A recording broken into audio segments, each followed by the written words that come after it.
Welcome to the 75th anniversary celebration of the Builders League of South Jersey. As the Builders League of South Jersey marks its 75th anniversary, we are proud of our record of bold advocacy, outstanding camaraderie among competitors, and dedicated service from our members.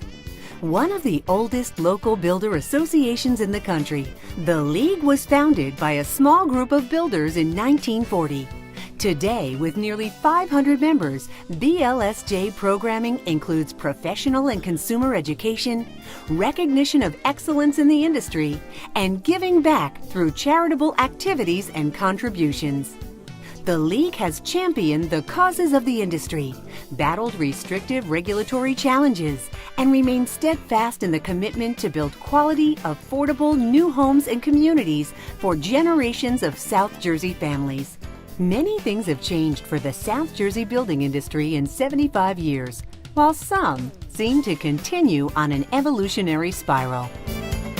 Less than a year after its first regular meeting, the League formed a legislative committee to urge Congress to increase home mortgage insurance to $3,500. The battle to advocate for or against issues impacting our industry had begun and has continued ever since. Here are a few highlights as recalled by past League presidents. You could buy a lot, well, everything except sidewalk for $500 and sell the house for $8,500 and make a few bucks, and we were as happy as could be. And we weren't, as I say, we weren't afraid to picket or demonstrate in a reasonable fashion. I remember the time you supported us on a march down Main Street in Morristown, and that issue was there. I think we repeated in 1980. We went a little stronger. We went to Independence Hall in Philadelphia. The wetlands, and also is now helping us in the state guideline plan. So it's not just one person's presidency. The problems seem to flow from one year to another. During my presidency, the infamous water ban went on in Atlantic County, and they stopped. We went to bed one night building houses, and we got up the next morning and they stopped all construction and cut off all the water for new construction. Out of that came our March on Trenton.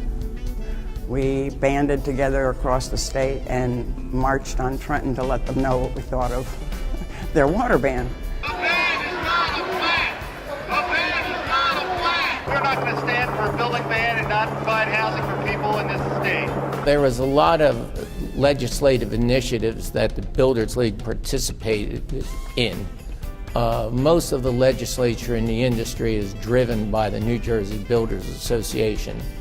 One of the main pieces of legislation that was done actually during both of those 2 decades was the original Permit Extension Act, and then later on a new Permit Extension Act. The difference from when I was president till now, I think we have a much better relationship with the state legislature and the governor, and we seem to be able to get things done that we had not been able to do, or it was a fight to get done. Builders do good things for the community and people, and that's what I'm proud of being a builder. That's why I stay involved. During my term as president, the biggest accomplishment was we settled the lawsuit with the Carpenters Union. I guess in 1993, coming out of the recession time, we had the Fix the Hammer campaign that was run by the NJBA. It helped the state regulators really develop, I believe it was the Uniform Site Standards code that was enacted at the time.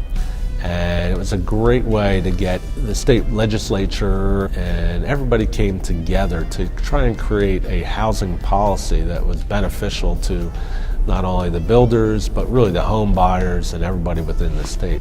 Well, in 1999, that was a pretty momentous year for 2 reasons. First of all, it was the first year that Rick Van Westend was the executive officer, and it was also the first year that we moved into our new building in Haddon Town Court. And then when I was president the second time, we had an issue with MIPO versus Mount Laurel Township, which we saw as an illegal taking, and we actually petitioned before the Supreme Court of the United States to have this heard. The Builders League really has always been there fighting battles for us and really pursuing this objective of providing homes. There's obviously great builders here in South Jersey that can provide whatever kind of housing the market will be interested in. So it's changed, but everybody still needs a roof over their head, and everybody still needs a good, competent person to build it for them. Even the New Jersey Builders Association, founded a few years after the League, was an issue at times. When I was president, the state was again asking for more money. We didn't think they were doing a very good job.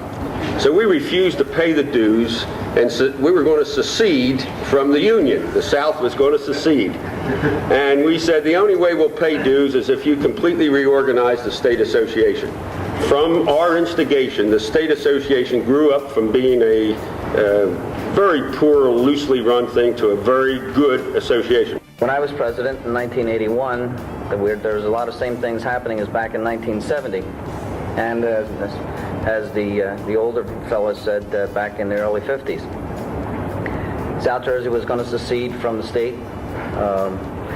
The Southern Association was not happy with what the State Association was doing. We had a problem with the Pinelands. Mercifully, some years were less contentious than others. What was it like building homes in 1973? Well, we didn't have DEP, we didn't have wetlands, we didn't have pinelands, we didn't have stream encroachment. We didn't have any of these things. I remember getting a building permit from a zoning officer in Voorhees on the trunk of his car in his garage. That was the building permit process. This past year, we had no lawsuits pending. Another great achievement for us, I think. While they join to support the industry and take advantage of networking opportunities, many of the marketplace competitors in the League consider their long-term friendships with industry colleagues one of the most valuable benefits of League membership. I think the greatest thing that the League did in our era, or that early times, was it brought us all together. I got so much out of the Home Builders League because, first of all, I always concluded that to know your competitor was to like him. I very seldom found problems there. I found a lot of contentment as far as association and closeness. Probably the number one thing that I enjoyed the most during my presidency was the relationships that I formed that got stronger as a result of my leadership, and the ones that continued as a result of being a member in the League. Just being a part of our association throughout the years. The level of camaraderie, people working together for a common goal, the friendships that were developed, these are the things that really have stayed with me over all these years. For many BLSJ members, building is a family business. Many, like our current president, Michael Canuso, are the second generation of their family to serve the League in that capacity. Theirs is a story of both continuity and change. And I was thrilled, and he said, I think I'll go into the building business with you. So it's been a thrill all these years. Introducing me to the building business has really been, was really great. To go drive around with him and see a piece of ground that was wooded or overgrown or whatever, and you sit there and all of a sudden you're able to dream and see it, and then you come back a few years later, and thanks to your efforts, there's kids kicking a ball and riding bikes in the streets, and there's no greater feeling. Starting very young, my first exposure to the League came about one of the League meetings. It was held at Kenny's in Cherry Hill off of Route 70. I think I had a bow tie and a full suit on, and really enjoyed the camaraderie, the support, and the energy of the entire group. I was very proud to see within the families that our offspring will have a passion similar to what we had. Over the years, League programming has expanded to include informative programs for members and the home buying public. The first home buyer seminar was held in 1956. Many homebuyer expos, buy now campaigns, and homebuyer publications followed to inform buyers and spur sales. Continuing education for members is a vital part of League operations. Everything from trade, professional certification, and sales and marketing courses to special interest seminars are offered. No history of the Builders League of South Jersey would be complete without recognizing the launch of MAME, Major Achievement in Marketing Excellence Awards in 1985. The MAME Awards recognize excellence in all aspects of new home marketing, design, and sales. The Gala annual event is one of the best attended on the League's calendar as members come out to cheer for their company and honor the achievements of their marketing and sales teams.